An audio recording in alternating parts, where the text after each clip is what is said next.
কি রে দেখতে বুঝছ কেন? দুপুরে তো সব কিছু শেষ হয়ে গেছে, খান শেষ। হায় হায় রে, আমি আর মতি থেকে না খাইলাম, তোর দোকানে খাবো বলে। মতিঝিলে কি হোটেল নাই? আরে আইসি তো তোর লাভের লেগেই।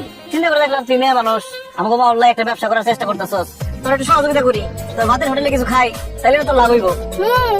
আমার লাভের লেগে আইছো না নিজের লাভের লেগে আইছো সেটা আমি বুঝি না মনে করছো? কি বুঝছ তুই?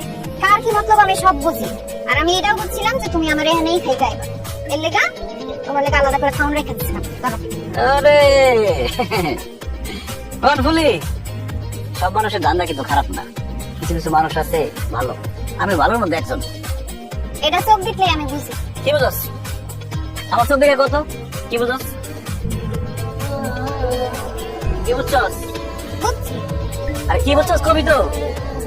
বুঝছি যে তোমার মধ্যে কোনো বদ নজর নাই, তাই প্রেম প্রীতির নজর ঠিকই আছে। ওইটা তো শুরু থেকে আসছিল, খালি তোর দেওয়ার টাইম আসছিল না। টাইম আমার এমনও নাই। কেন? আমি কি দেখতে খারাপ না আমার কামাই খারাপ? খারাপ ভালোর কথা না, আমি এখন বিজনেস লেডিস, আমার এখন লাভ লোকসান ছাড়া কোনো প্রেম প্রীতির হিসাব নেওয়ার সময় নাই। শোন ফুলি, জীবনটা অনেক ছোট, সব হিসাব কিন্তু সময় মতো মিলাইতে হয়, তাইলে বাকি খাতা ফাঁকি থেকে যায়। আমি বাকি ফাঁকির মধ্যে নাই, পছন্দ হয়েছে কই দিস। কইছে তোমার জ্ঞানের কথা, এখন তাড়াতাড়ি খাওয়া শেষ করো, চলো। কই যাবো? ভয় পাইও না, কাজে অফিস নিয়ে যাবো না, ওই রাইতের খাওয়া আনতে। কেন তোর অ্যাসিস্ট্যান্ট কই? সাগর এই রাত করছে, গোসা করছে। হ্যাঁ আমার অ্যাসিস্ট্যান্ট বানাইলে সত্যি? কে সমস্যা আছে? না না, সমস্যা কি, তোর অ্যাসিস্ট্যান্ট কাছে ভালোই লাগবো। আমার মনে দিবি না? এত আলাদা দেখতে পারি নাই, খাওয়ান রাখছে এই বেশি।